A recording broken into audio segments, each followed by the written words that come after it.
What's going on YouTube? It's your boy Darren. I am the Bowtie Fragrance Guy. And of course, I love looking good and smelling amazing. So if that sounds like you, and you love to look your best every day and smell great, then you've come to the right channel. Why don't you go ahead and hit that subscribe button. And while you're at it, go ahead and click on the bell icon as well. That way you get notified every time I release a new video. So in today's video, in this episode of my 2 Cents Tuesdays, what I do is talk about a fragrance, one particular fragrance, and today we're going to be talking about a fragrance from the House of Creed, MILLESIME IMPERIal. So of course, I'm just going to give you guys my 2 cents, what I think about this fragrance. So if you want to know my thoughts on it, keep it locked right here. All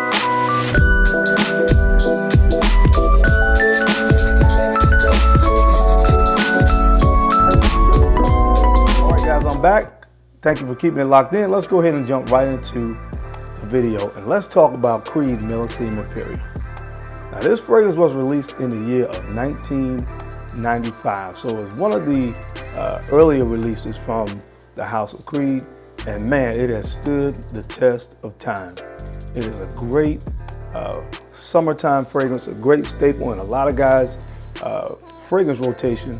When the weather starts to get hot outside, a lot of people start to turn to the House of Creed, and MILLESIME IMPERIal is one of the primary fragrances that a lot of people love to wear during the high heat of summer. So let's take a quick look at the presentation on this fragrance. So this is the bottle here. I do have the box as well, but I don't have the box right now. But this is what the bottle looks like. It's nice, of course, signature Creed bottle with a nice gold cap. That's what MILLESIME IMPERIal is known for. It's called liquid gold, and I see why people refer to it that way. Stuff smells good. So let's go ahead. I'm going to give you guys a quick spray. Of course, you know how we do. So let's get into talking about what this fragrance actually smells like. So the opening notes in MILLESIME IMPERIal are bergamot, green mandarin, and lemon. And again, with those opening notes, you get a beautiful kind of citrus accord that's created from the combination of notes. But really, as a lot of people have articulated, it comes across as kind of smelling like watermelon. It comes from, a lot of people talk about that whole watermelon vibe. There's not a watermelon note in this, but those combination of citrus notes and the opening really create this vibe, and it kind of comes across as smelling like watermelon. Now, I think a lot of the times the reason that people make that reference is because, and I don't really like this, but some folks that I'm aware of, especially here down south, when they eat watermelon, they like to put salt on top of it. Now, that's never been my thing. I don't like to mix salt with sweet things. It just doesn't really work for me personally, but a lot of people do really like that taste. And I think that kind of contributes to that whole imagery and thoughts about the fragrance smelling like watermelon in the opening, because you do get, in addition to the citrus notes, you get a nice salty accord that comes from the ambergris. So the ambergris, you can smell that from opening of this fragrance all the way to the dry down. You get that salty vibe from the ambergris. Now after about 10 to 15 minutes, you start to get a slight powdery nature that comes into play with this fragrance, and that's coming from the iris. Of course, you guys know iris is really known in fragrances for giving fragrances this kind of powdery accord, and you definitely pick that up in the heart of MILLESIME IMPERIal. Start to get into the dry down of this fragrance again. You have ambergris, you have musk, and you have sandalwood.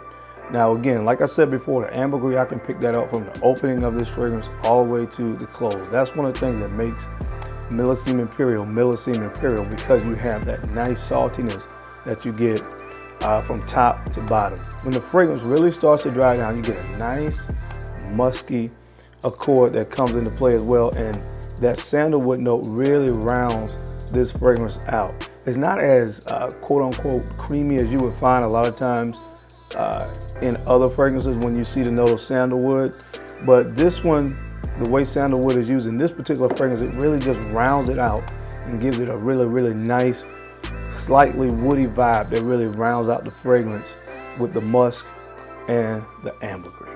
Now, of course, this bottle that I have here, as far as cost is concerned, they don't make the 4-ounce bottles anymore, but you can find them sometimes. But the 3.3 ounce bottle, of course, you guys know that retails for over $400 still. It's one of the things that I don't really agree with, although I love the House of Creed. I do not like the fact that they reduced the sizes of the bottles and kept the price about the same place. So that's one of my quarrels with the House of Creed, but that's going to be the cost at full retail. But I never recommend paying full retail if you don't have to. You can find this in now the 3.3 ounce size bottles, and I think it's a 50 mil as well that you can find in this fragrance as well. But again, guys, look on the discounted sites because you can find this fragrance, and in my humble opinion, it's definitely worth picking up if you can find it for around that maybe $150 to maybe $200 range. Guys that collect fragrances, if they have fragrances from the House of Creed and they maybe have maybe only 1 to 3 offerings from the house, a lot of times this is one of the ones that a lot of guys choose to have in their collection. It's really, really good. Again, I think if you can find it at a good price, it's worth having in the collection. Now, as far as performance goes, that's when we start to really get into a great area with Creed. It's another hit for a lot of people when they start talking about this house is the batch variations and how things have changed over the years. I've even heard some folks say that the newer batches of MILLESIME Imperial don't even smell like the fragrance anymore. And you know, I can't really speak to that. This is batches from 2017. I also have a batch from 2015. Both those batches smell like MILLESIME Imperial, and I love what I get from it. Overall longevity, I get about 6 hours of performance total with this one. And for me, that's good enough. Again, I take decants with me all the time when I wear this fragrance, but I can reapply as I go throughout the day. But overall, it's about 6 hours of total longevity. I get about 2 hours of great projection when I first put this on. Now, I will say, when I put this one on my clothes, I can, of course, pick it up a lot better throughout the course of the day. But on average, about 6 hours of performance, 2 hours of great projection.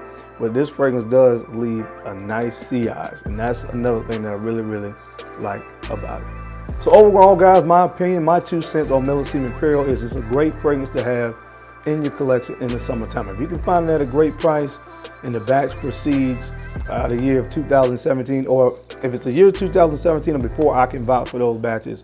It's definitely a fragrance that I would recommend you having in your collection. Guys, that's it. That's my time. Thank you so much for taking the time to watch this installment of my 2 Cent Tuesdays as we talked about Creed's MILLESIME Imperial. I appreciate you guys taking the time to watch this video because, of course, I know you guys could have been anywhere else in the world, but you're right here with me, and I sincerely appreciate that.